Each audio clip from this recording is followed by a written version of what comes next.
Good morning. I'm Harley Schlanger with the LaRouche Organization for your daily update for September 30th, 2021. I'm going to cover today two stories which point to the continued fraud and corruption that is endemic within major institutions of the United States.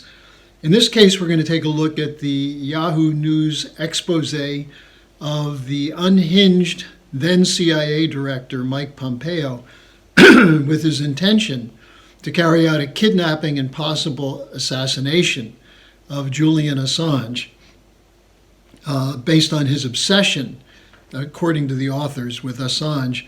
And then secondly, the resignation of two regional presidents of Federal Reserve branch banks, which again show the criminal cabal at work in manipulating money for the purposes of special interests and private gain. Both the CIA and the Fed function as arms of what some call the deep state or the shadow government, which is in reality allied forces of London-based and Wall Street-based criminal enterprises that have used their power, their financial power, their political power, their control of the media narrative to grab control over leading institutions of government and the private sector.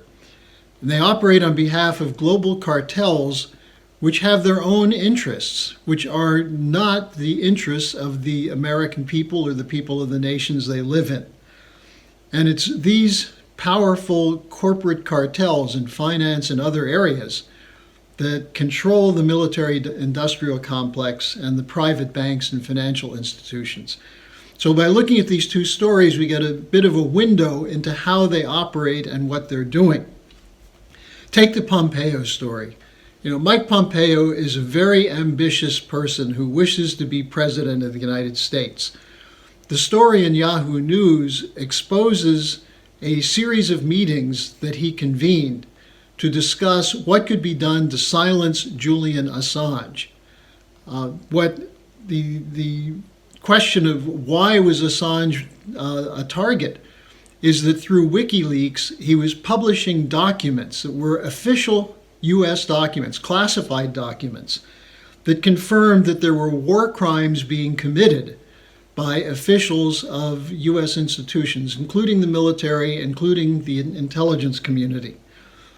So when these reports were published in WikiLeaks, should it have been used to expose the war crimes and stop these wars? Well, it should have been. But no, that didn't happen. Instead, the decision was made to kill the messenger. And a series of attacks were launched against Assange, which eventually included an attempt to frame him up on sexual assault charges in Sweden. He had to flee to the Ecuadorian embassy in London for protection.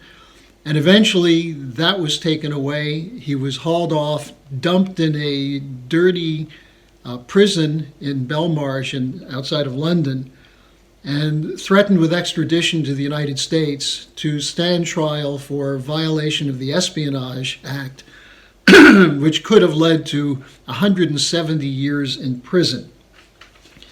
Now, the articles by the reporters at Yahoo News have a lot of details about these discussions that Pompeo engaged in with the CIA. What's interesting is that they show that there was an effort to go around President Trump. Even though the authors probably would have liked to implicate Trump, they couldn't. Trump himself has said that he thought Assange was treated very badly, and Trump was trying to stop the dirty wars that were exposed in WikiLeaks.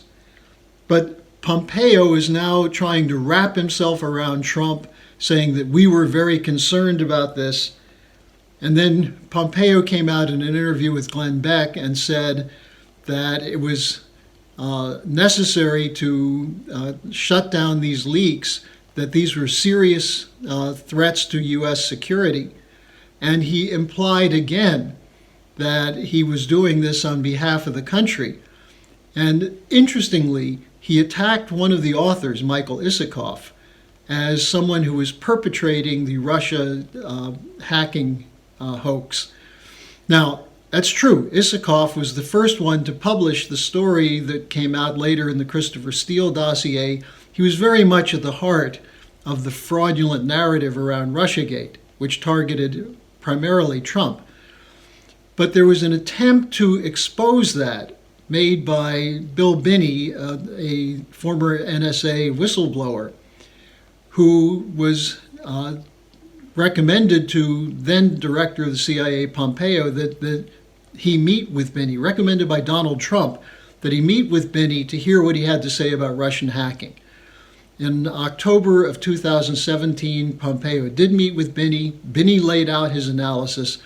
Pompeo pretended to be interested, asked Binney if he would speak to NSA and CIA and FBI officials.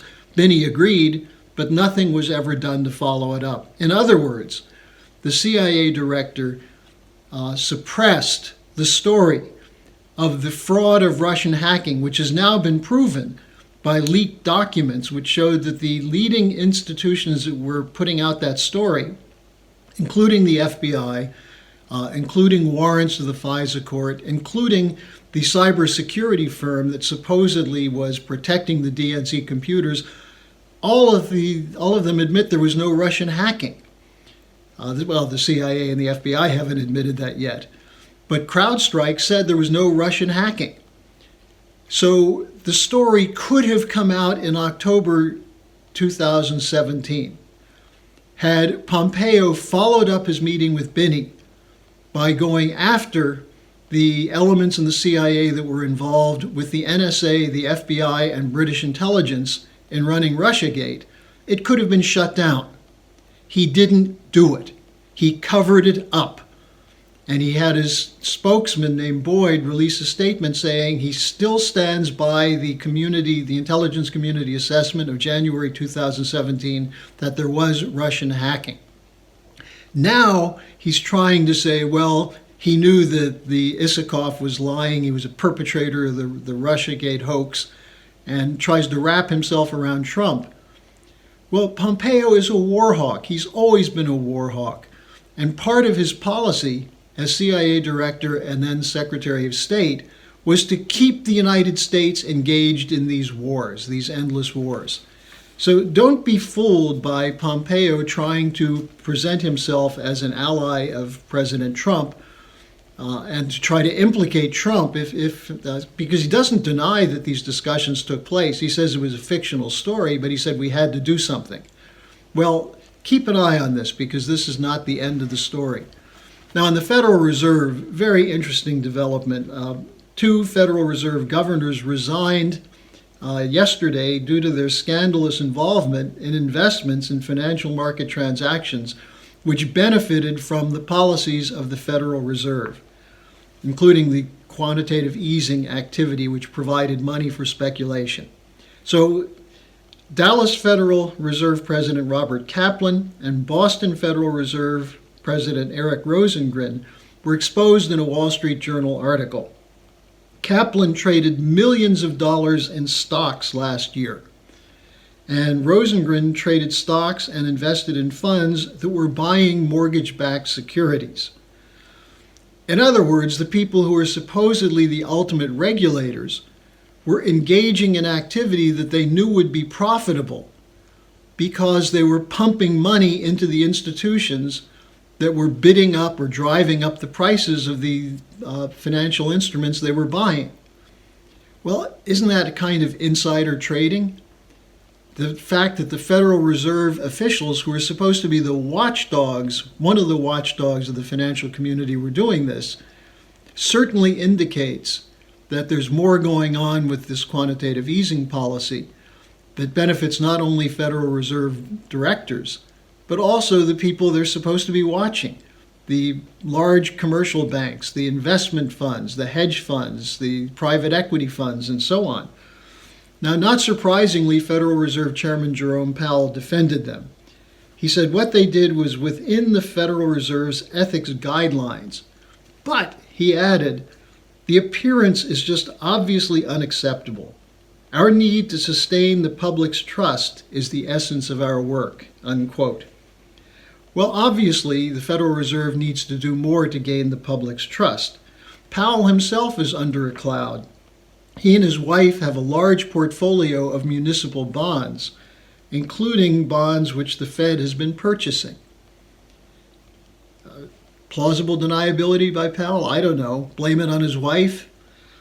But more importantly than the personal corruption, which is worth noting, but more importantly, is the destruction of the economy with the policy of the Federal Reserve of pumping enormous volumes of liquidity into the hands of those who are speculative swindlers, who are bidding up the value of financial paper, driving a hyperinflation in such markets as housing, energy, and so on, for the private gains of the handfuls of people who have huge stakes in these financial instruments. That's the kind of corruption which underlies the economic debate in this country. And more importantly, these funds, which are being artificially turned into bubbles, are run in contrast to credit that should go into physical economic production. So these two stories point to two obvious cases where people who are supposed to be concerned with our interests and our security are operating on behalf of a different agenda. In the case of Pompeo, protecting the war machine, protecting the military-industrial complex, and its commitment to long-term dirty wars. Remember, Pompeo was involved at the very top of the administration in promoting the continuation of these wars. Now, since he negotiated the end of the Afghan war, he's again trying to say, well, we didn't intend for this to happen. Well, who was he negotiating with? He was negotiating with the Taliban. The whole idea was to turn the country back over to the Taliban. Maybe you could say Biden didn't do it properly, but he was going with what Pompeo negotiated. And in the case of Powell and the Federal Reserve, this quantitative easing policy is indefensible. It's destroying families. It's wrecking the physical economy. And this kind of neoliberalism, and along with it, the geopolitical confrontational policy that Pompeo represents, these have to be junked in a move toward a new paradigm. Tomorrow's Friday. I'll be taking your questions. I hope I've provoked some good questions this week. Send them to me at harleysch@gmail.com.